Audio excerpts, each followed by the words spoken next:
So I'm going to be honest and tell you I wasn't even going to record this podcast today.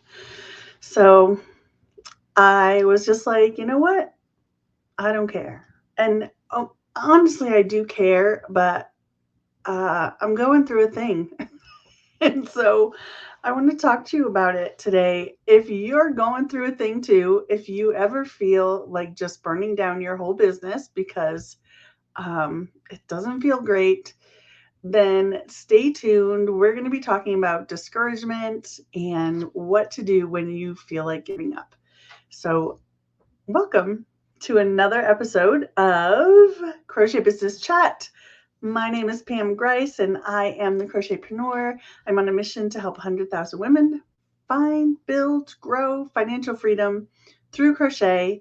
And I hope you're one of those people. So be sure to, wherever you're engaging with this content, if you're on my blog, if you're on my YouTube channel, if you're on a podcast streaming service, be sure to leave a review, subscribe, do all the things. That helps us bring more and more content to other makers like you.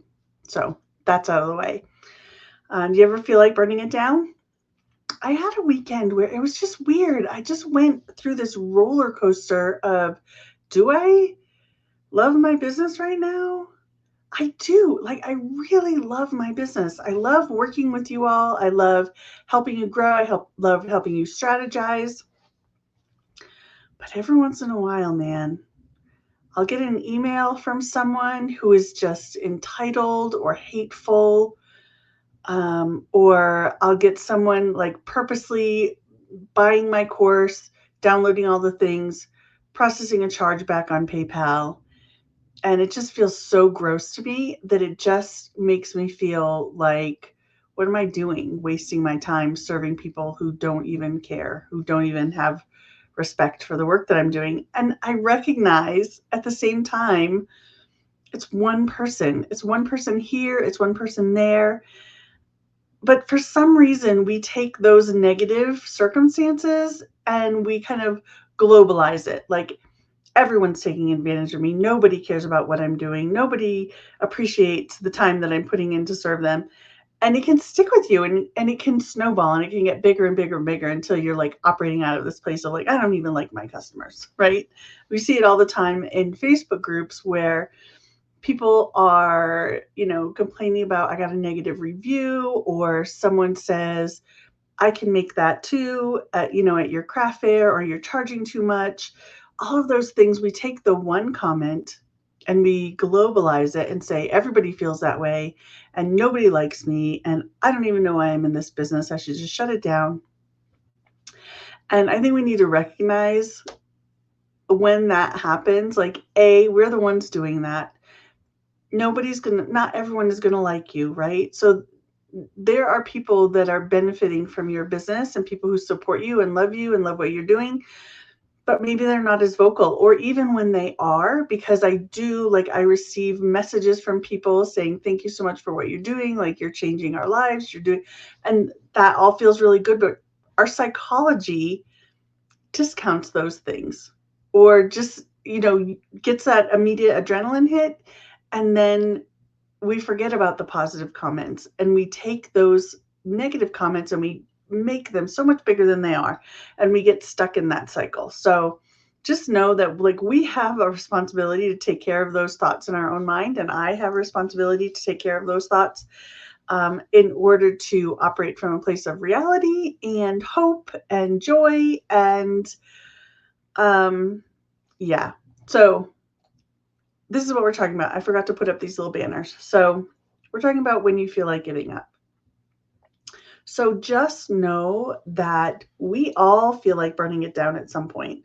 We all have walked through that space of, this doesn't feel good.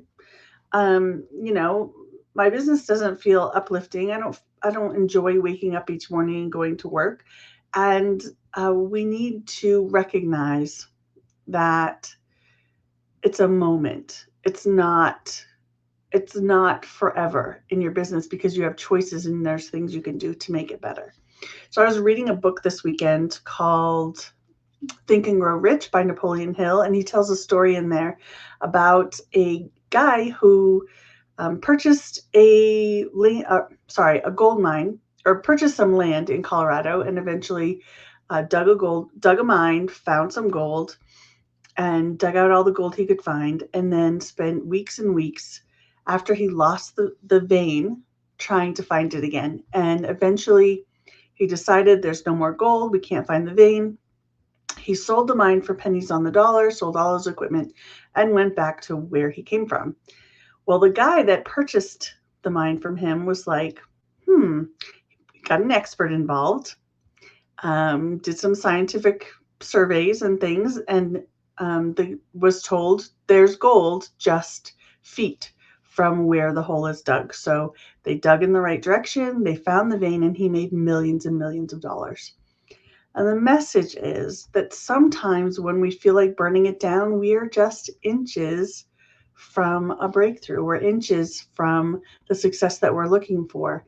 And even we're just inches from turning our thoughts around. So we need to kind of take ownership and take responsibility for where we are. And, the second guy went and found help. The first guy was relying on his own wisdom that he didn't know enough about the industry to be able to scientifically find what he was looking for. So sometimes you have to ask for help, and that's one of the things we're going to talk about. But I want to get to what to do when you're feeling discouraged. I'm discouraged with this dress because it's not fitting right. All right, there we go. Sorry.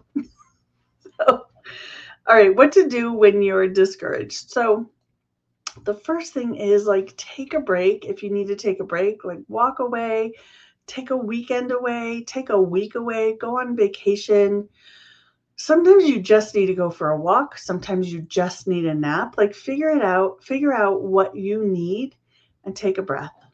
So step away and see what maybe you need to do to feel a little bit better. So engage with some activities that rejuvenate your spirit, that rejuvenate your love for crochet. Maybe work on a project that's just for you. And that should help you to feel better.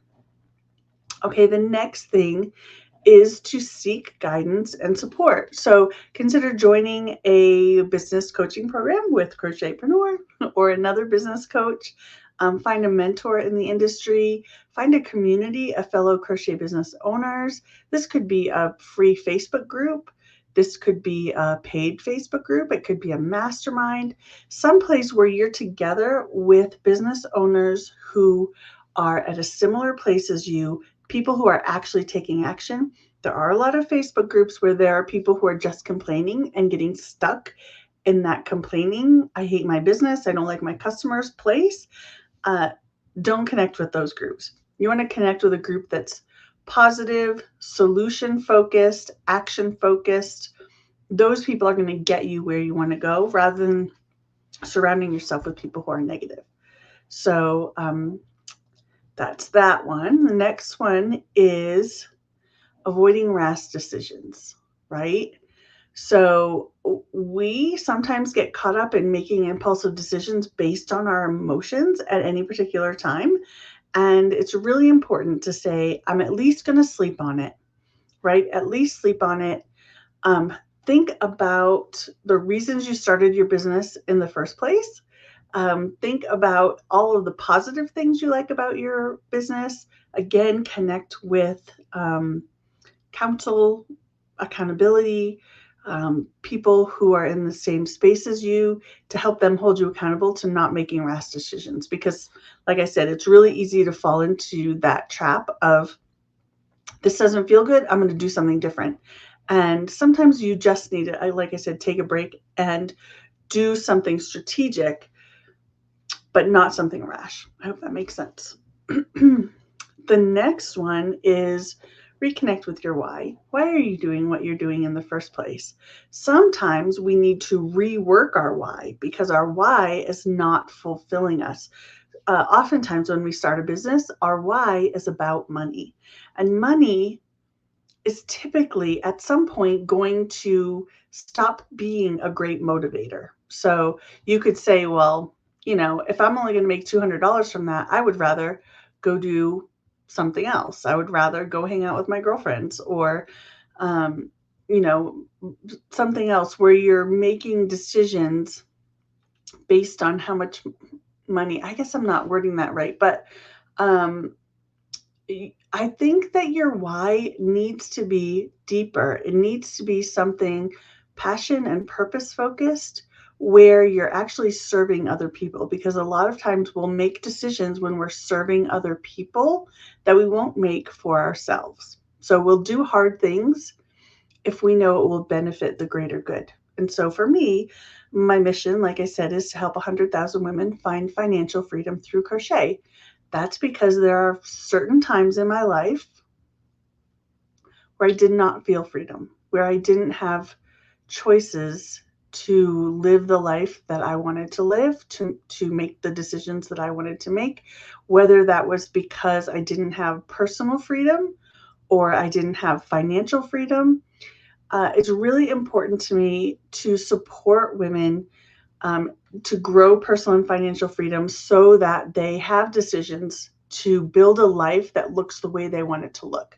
Because I have been able to do that, I'm really passionate about helping other women do that. And I know if I give up on my business, I'm giving up on those women as well. And I'm not willing to do that. So, the other piece of our why is our business contributes 5% of our gross profits every year to organizations that help women find freedom, whether that's spiritual freedom or freedom from human trafficking. We're very passionate about being anti-slavery, anti-modern day slavery, and helping women get out of that. So we've committed to contributing $10,000 or more to different organizations this year. And all those things are part of our mission. And if I'm not contributing to those organizations and those organizations can't do the work that they do, how many people am I letting down? Also, my employees. So I have 6 people on the team. If I burn down my business, I burn down their jobs. And those people, those women have children. And then, so it's just a snowball effect of I cannot burn down my business. I need to stay focused because my purpose is to bring freedom. And if I walk away, I can't live out that purpose. And then what is life just becomes blah, right? So anyway, I get passionate talking about that. And I did that in a pragmatic way because I didn't want to cry, but I'm really passionate about that. So consider, how is your business helping you fulfill a purpose that's bigger than yourself? Something that you can look at and say, I'm willing to work through the hard times. I'm willing to persevere. I'm willing to be resilient because it's worth it to me. And sometimes dollars just don't do that for us. So when we're focused on the dollars, it's easier to walk away. All right. So the next is celebrate small wins. So this is one of those things where, remember I said, we don't focus enough on the positives and we let the negatives kind of overtake a space and like fill all the space that's given, where the positives, we just kind of are like, that was really nice. That was really sweet. That was a kind word someone said to me. And we just forget about it. So I want to not only recognize and celebrate the positive feedback that you get, all of those 5-star reviews, celebrate those with the same energy that you would lament the negative reviews, right? And say, how can I get more of that? How can I do more of that? And the positive words and the taking action. Celebrate, I took action today. I did my social media post today. I did this podcast today when I wasn't necessarily feeling like it. All of those things, celebrate the positive things so that you can rewire your brain to expect success rather than to expect failure and struggle. Okay. And then finally, reignite your passion.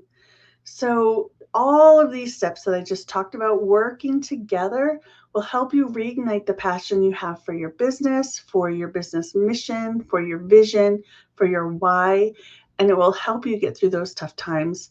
help you combat those negative, you're charging too much, or I could make that myself, all of those comments that feel discouraging, and it feels like everyone is saying, but really it's a very, very small percentage of people. So work on reigniting your passion for your business, for serving your customers, and for living out your purpose in your business, and that will help you get through the hard times. So I hope you found this encouraging. We're here to support you with anything you need. If you have anything to share, put it in the comments or commenting on the show notes or the blog post, and we'd be happy to encourage you in any way that we can. And be sure to join our free Facebook group at Crochet Business Chat Facebook group on Facebook. Search Crochet Business Chat and you'll find us. And that's it. Okay, I hope you've enjoyed this episode of Crochet Business Chat. And again, be sure to like this video, subscribe to the channel, review the podcast for us, and we'll be back again next week with another encouraging and helpful episode. Thanks for joining us.